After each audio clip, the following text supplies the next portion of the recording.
Hey friends, you're watching Dishing on Divorce with Lisa Lisser, and I am Lisa Lisser of LZL Coaching. We are on WGSN-DB Going Solo Network radio, podcasts, and TV.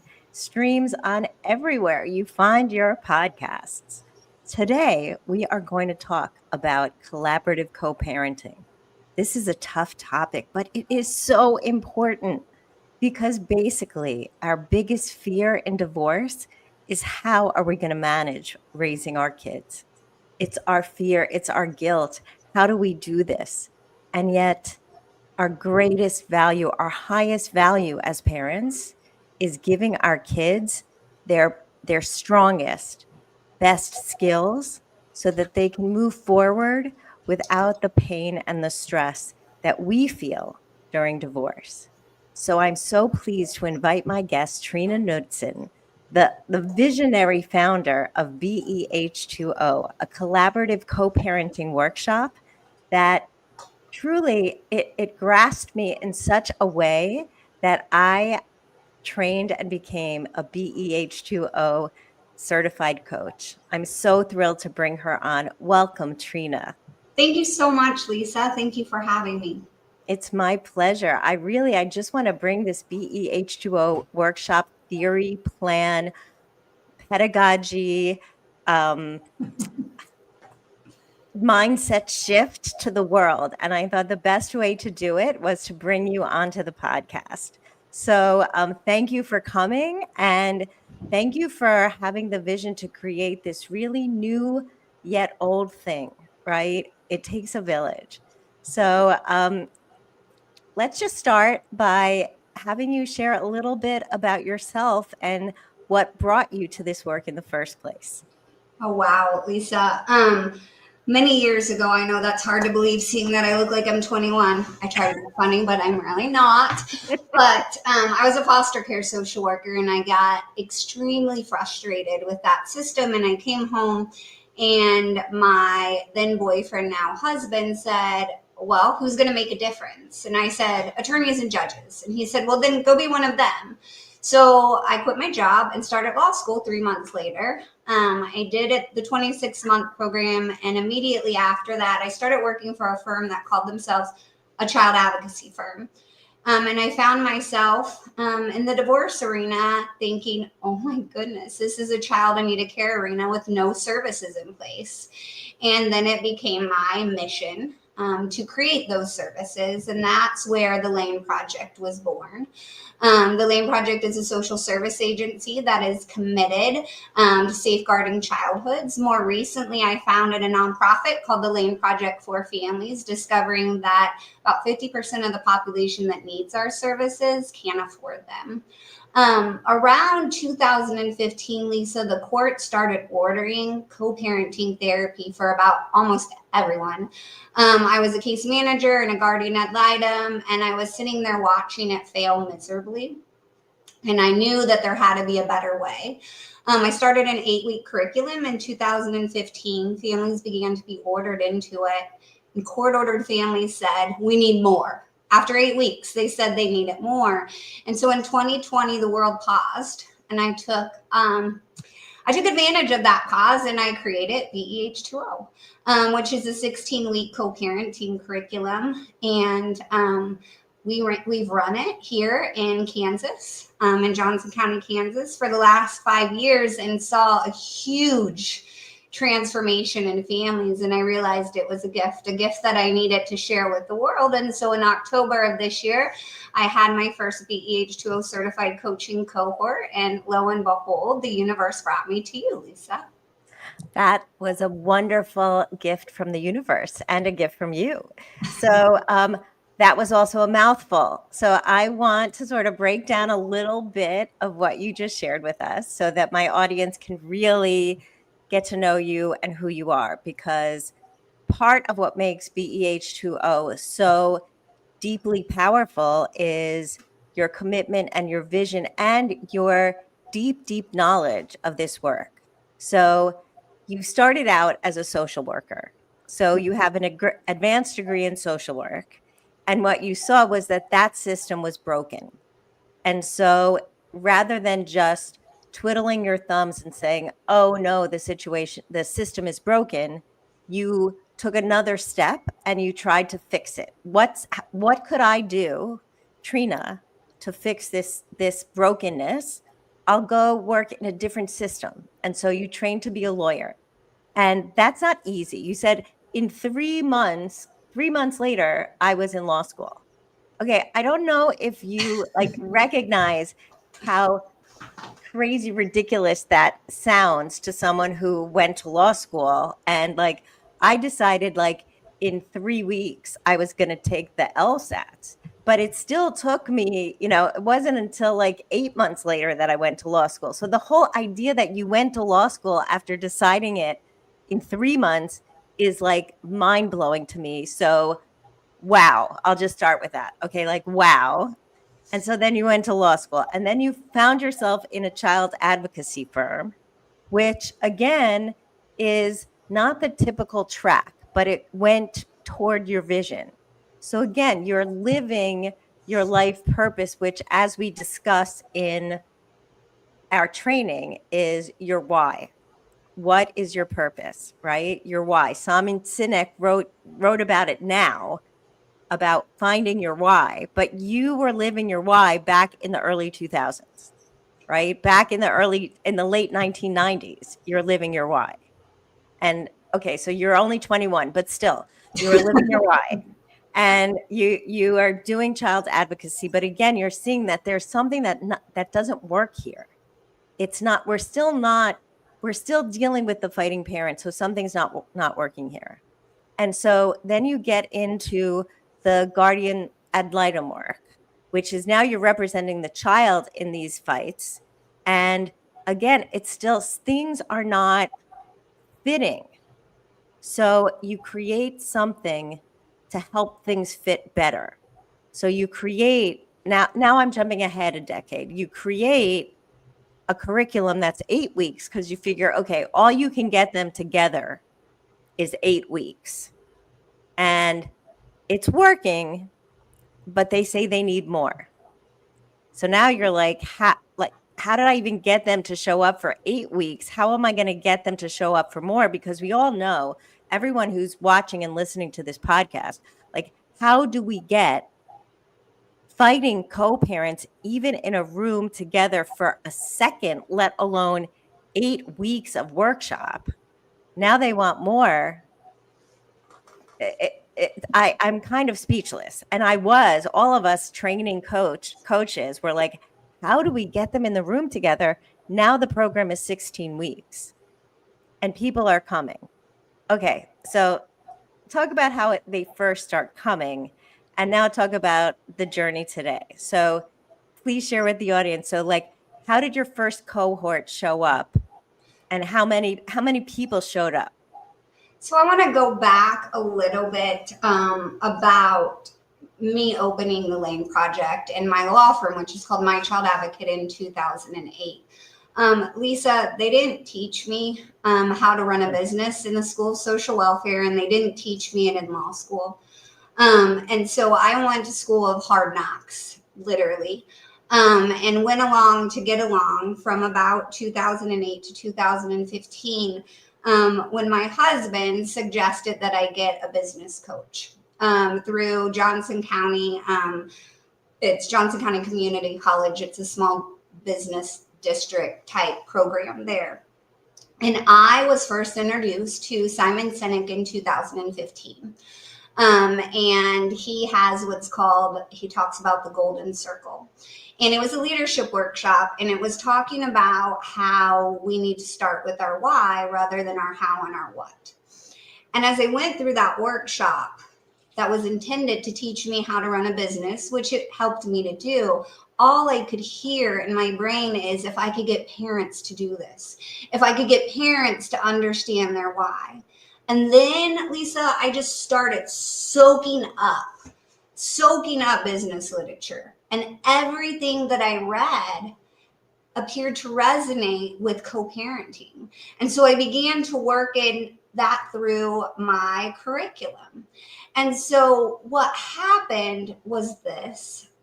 and why people come now is this. I am not, let's rewind again. Sorry, I'm jumping around. I went to a workshop through the AFCC, and Bruce Cohen, he's a judge out of Arizona, said this. He said, parents don't do this to their kids in spite of their kids. They do it for their kids. They're scared. And Lisa, as a guardian ad litem, I would yell at parents. I would say, what are you doing? Why would you do this to your kids? And admittedly, there was some curse words in there. And I used my why as an excuse for me attacking these parents in that way. When actually I was using my why to undermine my why, because these parents left my office dysregulated and in a worse position than they did before. And it was like, wow. And as a guardian ad litem, Lisa, I was solving problems. I was getting guardian ad litem appointments like this. Why? Because Trina solved the problems. Well, really what I did is I put a cork in him. Because the families, their why wasn't being addressed. They weren't being heard. So how do I get people to come? Well, thanks to the court, they have seen the power of BEH2O and they've started ordering families. But the real transformation, Lisa, is this. Now families are graduating from BEH2O, referring other families to BEH2O because it is a transformation. This is not just about co-parenting. It's about transforming your life. It's about embodying the values that you wish to instill in your kids. It's about being able to breathe again. It's a movement. People don't know what they don't know. And so rather than facing these parents with judgment and shame and blame, understanding, wow, this is hard. You go, it's really cool to have a workout coach, right? You want to like, yeah, I have this fitness coach. But there's some shame in getting help when you're going through a divorce. So when they first meet with me or meet with a coach, we meet them where they're at. We listen to them. And then they keep coming back. Why? Because they feel heard. They don't feel attacked. They're no longer in fight, flight, freeze, or fawn. And they're really able to take in the information we're providing them. One step further is we're not all approaching from co-parenting. We're approaching it from running a business literature, like the Entrepreneurial Operating System, Arbinger Institute's Outward Mindset, Daniel Pink's Drive. Okay. I'm interrupting. I'm interrupting because you're so passionate and you're sharing all of your curriculum mentors. And what I want you to do is like bring it down again. Because what our audience needs to hear more and more and more is that what these parents receive in the BEH2O is that they are heard. They are heard. That their feelings matter. Their feelings matter. And that the shame that they feel, whether it's shame that they couldn't hold a marriage together, whether it's shame that they allowed themselves to be diminished in a marriage, whether it's shame that they think that they're not a good parent, whether it's shame for whatever reason, they can release that shame. And in this space, no one is judging them. They learn from it. They grow from it. So they're able to acknowledge this is how I feel and this is okay. It's analogous to me trying to be like, oh my gosh, why has it been so hard for me to learn to run a business? Because that hard, Lisa, is a gift. Yeah. That hard is a gift because but for me having to go through all this, I would have never created BEH2O. So similarly, meeting parents and helping them understand that this obstacle is an opportunity to grow. This is a gift. But more importantly, we write a new narrative for the children. Right. So let me go there again. So writing a new narrative, right? BEH2O is a new narrative. So I'm going to take a break from, like, this is the middle of our podcast, and writing a new narrative. And what is BEH2O. What does that stand for? When we come back from our 30-second break, I want you to tell our audience what does BEH2O stand for and how that incorporates our new narrative. So we'll be right back.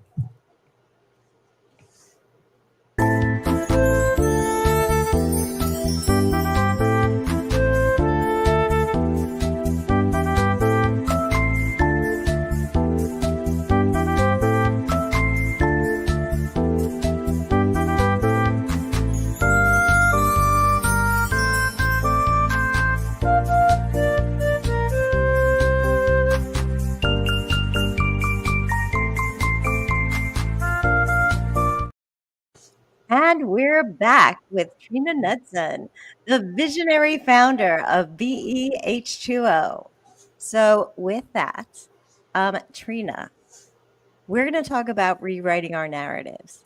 But part of the science, the technology of BEH2O is this new narrative.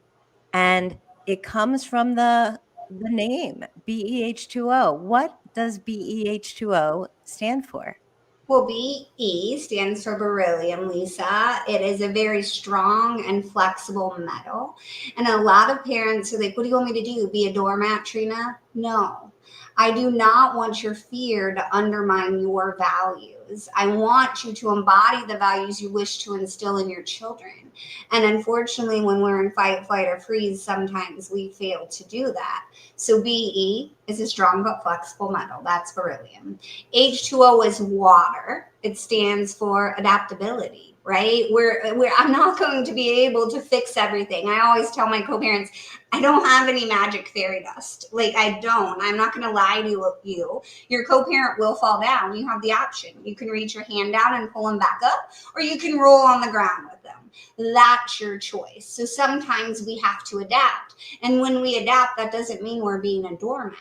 That means we're realizing, what would the cost be of approaching this conflict in this way? What would the cost to me be? What would be the cost to my child? What would be the cost to my co-parent? Because many of us don't have that outward mindset and understand the ripple effect of our actions.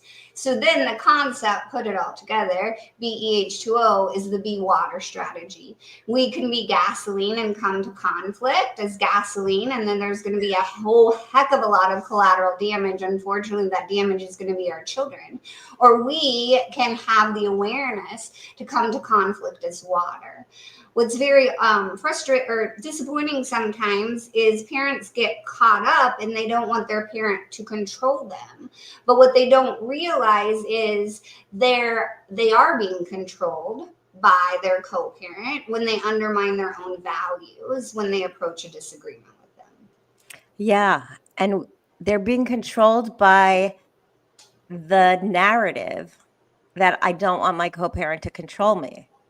Yes. So every time they behave in a certain way to prove that they're not being controlled, that's actually being controlled. Exactly. Yeah.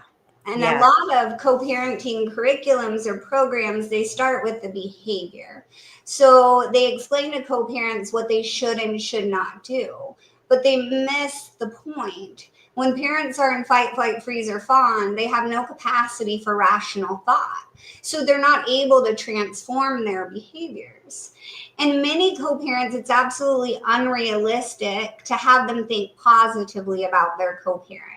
I wish I could change that, but it's just not possible in some situations. So that's where we get to the paradigm or the mindset shift. So I learned so much from the co-parents I work with, but I was working with this dad and he shared with me, he said, Trina, I'm doing everything you're saying and it's not working.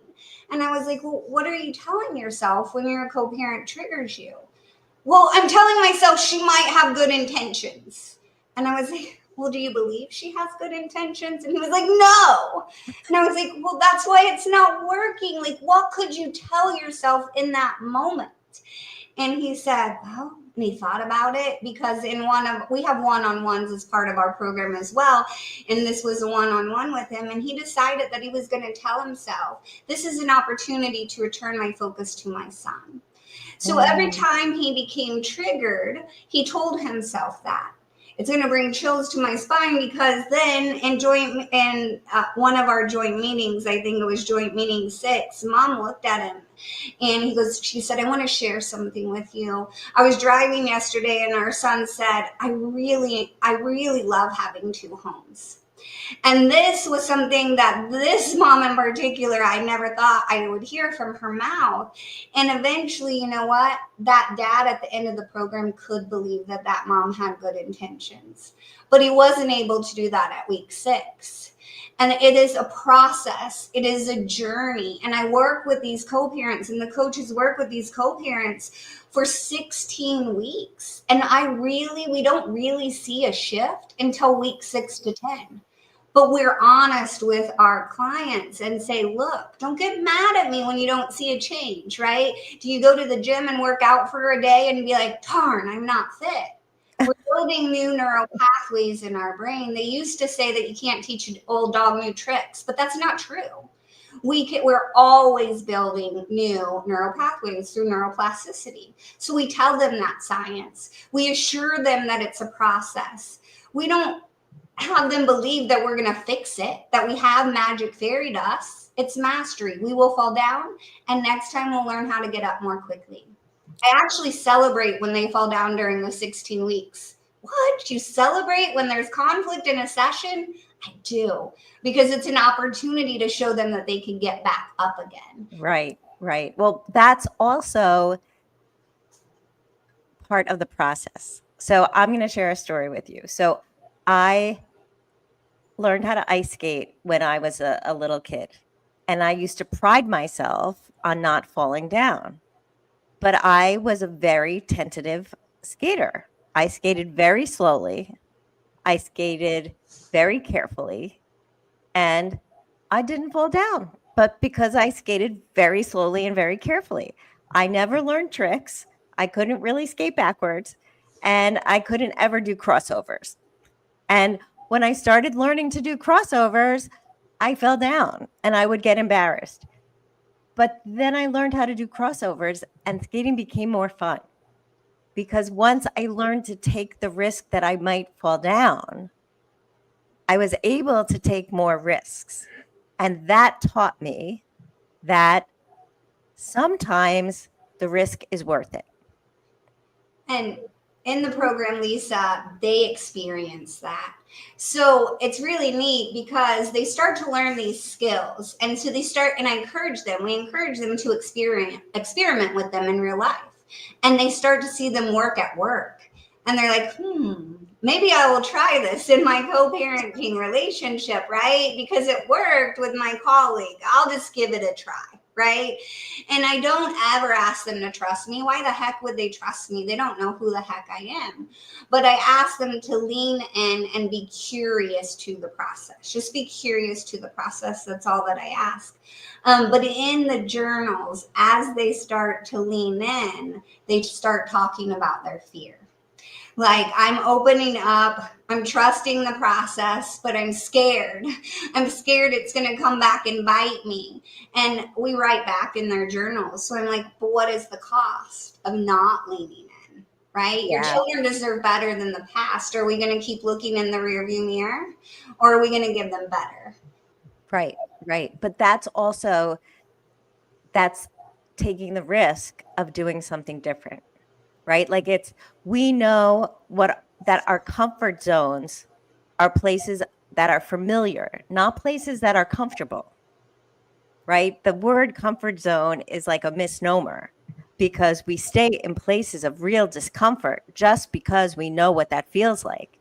And to leave a place of discomfort is really hard because we don't know what else is out there. So we keep the same patterns of behavior that doesn't serve us just because we know that behavior. So this idea of taking a risk that could have a different result is terrifying. But when you first take it and then you get a positive result, or even just a different result, you don't know if it's positive or negative, right? You don't know yet. You can't process it, but it's just different. Well, a lot of the times, Lisa, these co-parents can't even imagine or even describe what a successful co-parenting relationship would look like for Right. them. So if they can't envision it, there's no way we're going to create it. So that's actually part of the process, but we don't get there immediately, right? We start envisioning it and doing exercises like that after we've already built the foundation. But then these two co-parents together create their own goals. So what does that look like? How can two parents who like started the program not being able to look at each other, let alone talk to each other, how do they create like a vision together?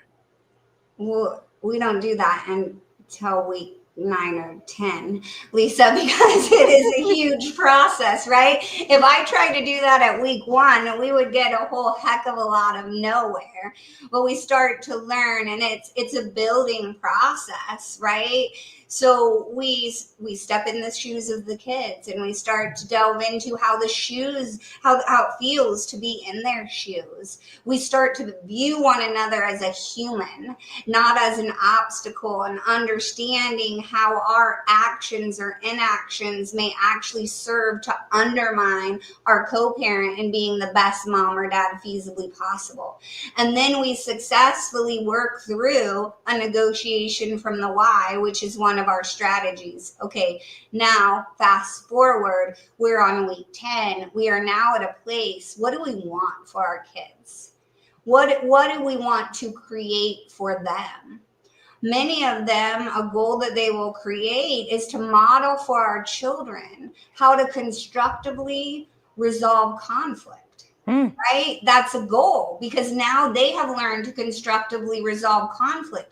So we are going through this now so that our children don't have to have the same struggles when they're grown up, because we're teaching that to them. That our children, or that our child, feels like it's their time, not mom or dad's time.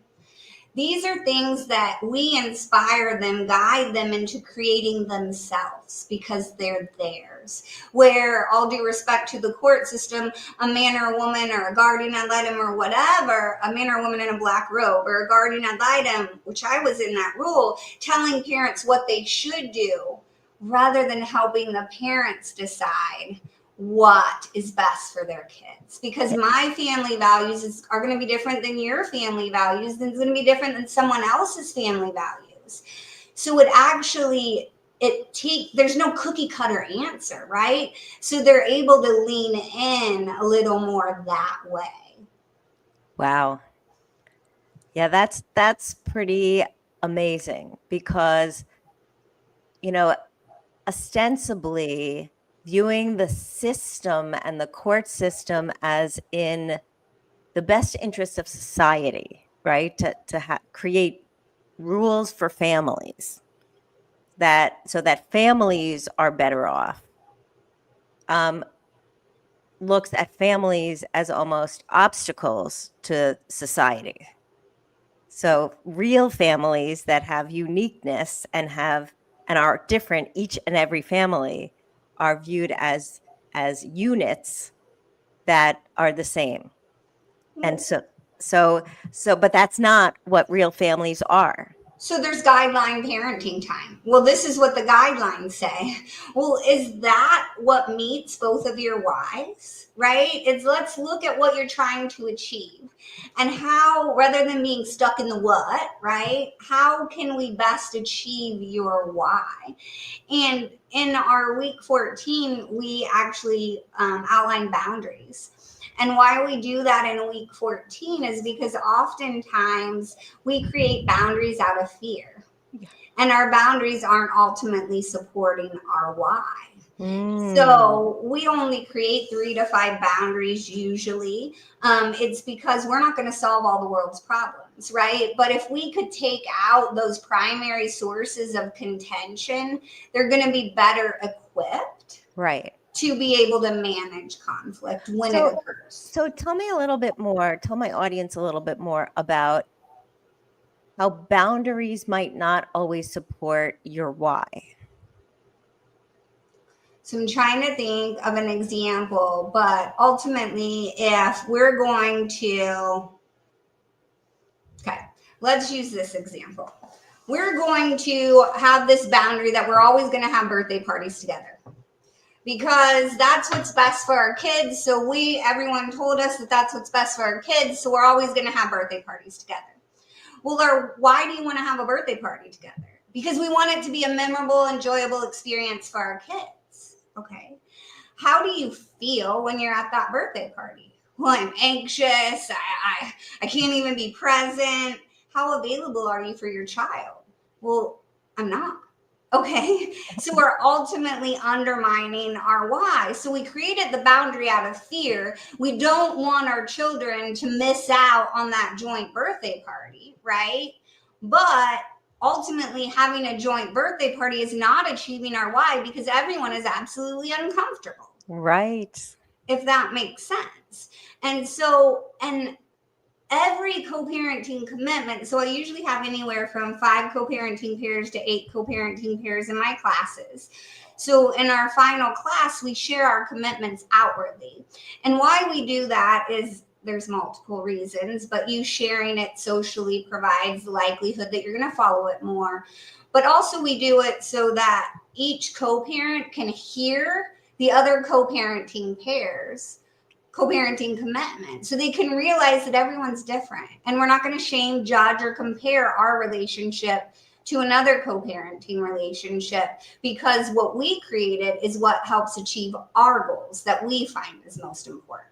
Right. And that our family is unique. Yes. And what's most important to our family is not necessarily what's most important to their family. Exactly. And in the court yes. system, it's different, right? Because it's about right and wrong. And in our program, it's about getting it right for your children. Now, talk about fear, Lisa. No one's giddy excited to come into our offices or if it's a virtual and be in the same space as your co-parent. Who the heck wants to do that? But as coaches, we are aware of that. Right? We're not judging them or shaming them. We're acknowledging the fact, wow, it's got to be uncomfortable. What can I say or do that's going to make it more comfortable? Right? And so then they're more willing to lean in to the process. Yeah, because you're acknowledging them. And that's like the first step. That's the first thing we learn in coaching is that you need to acknowledge the person you're working with. But you don't know what you don't know, Lisa. So, like, why I share that is as an attorney, as a seasoned GAL, I thought I was doing amazing work, right? The judges were ordering me cases right and left. I was settling cases. But if my true mission was safeguarding childhoods, it wasn't representing children in the court system that was going to help me achieve that. It was actually working with the parents. Right. Right. So we're coming to the end of our time. But it's been like an amazing eye-opening as always with you, Trina, and I learn more every time, but this is the first time our audience is really hearing from you. And so for people who are first learning about this and who may be skeptics, a lot of people are skeptics, but how can we encourage co-parents who are listening today to find sort of the courage within them to look at their partner in parenting and say, maybe we should try something different? Like, if you want something different, you got to try something different. And you have to practice curiosity. You have to trade judgment for curiosity. And we all think our children deserve better than the past. So we have to do something different going forward. And wouldn't it be, oh my gosh, such an amazing lesson to teach our kids that actually we can constructively resolve conflict? Conflict isn't bad. It actually allows us to have all the information and all the knowledge to make the best decisions feasibly possible. What a huge gift to give to our kids. If they can look at this as there's no right or wrong. Mom and dad are just different, right? Then their children would get to choose their own path, right? Yeah. Rather than to be stuck in the muck of the divorce. Do you want the divorce to be like a black shadow over their head and over your head? No, we need to let the sun come out, right? Yeah. And that doesn't mean rolling over and playing dead. No, and it doesn't mean that you're a doormat. Absolutely And not. so often what we fear is that shifting or not fighting, like being inauthentic to ourselves by fighting is what we have to do in order to stand up for ourselves, when it really isn't in alignment with our values. Absolutely not. It's undermining what we want to instill in our kids. Just take a look at it. We do an exercise in our one-on-one, and I ask parents, what values do you want to instill in your kids? And how are you embodying those values in their interaction with your child? They usually rate themselves well, but when I ask them, how are you embodying those values in your thoughts, words, and actions as it relates to your co-parent, we're not rating ourselves very well. No. And if we want to truly practice integrity and increase the likelihood of our children embodying the values we wish to instill in them, it doesn't matter who we're up against. We need to practice integrity and modeling those values throughout our life. Yeah. You don't have to take our word for it. Lisa went through our program, but you could go to www.beh2ocoaching.com, and we have past participants who have shared their journey, who were very skeptical, who love singing the praises, not because it not only changed their co-parenting relationship, but it changed their life. Yeah. Yeah. That's what inspires me. That's why I can't wait to start running these workshops and doing these classes and changing lives. I mean, I'm in this work to change lives and to make the divorce experience easier. Not easy, but easier. It will And never be easy. It will get easier, though. yeah. And it's all about shifting your mindset and recognizing that you can find alignment with your values. You just need the support to get there. Yes. And so Trina, thank you so much for coming today. Please share again, how can people get in touch with you if they want to learn more about BEH2O and the Lane Project? Well, you can go to our website, which is at the bottom of the screen, www.thelaneproject.com. Also, www.beh2o-co-parenting. You can go directly to the link about BEH2O. Or please feel free to email me or Lisa. Lisa has the details about the BEH2O movement. But this is so much more than a co-parenting course. It is a movement. Yeah, and I am like on board to go with the wave. That's what it's about. Like, let's keep with the water motif. I'm with the theme. I am a certified BEH2O coach. You can reach me at lisa@lzlcoaching.com. You can find me at www.lzlcoaching.com. I will have all the resources for BEH2O, and I will be running the BEH2O workshop starting in January. So please reach out to me. I have space, but we are filling up. So please sign on and reach out to me, lisa@lzlcoaching.com. We will see you next week. Have a wonderful Thanksgiving. Thank you, Lisa. Thank you, Trina.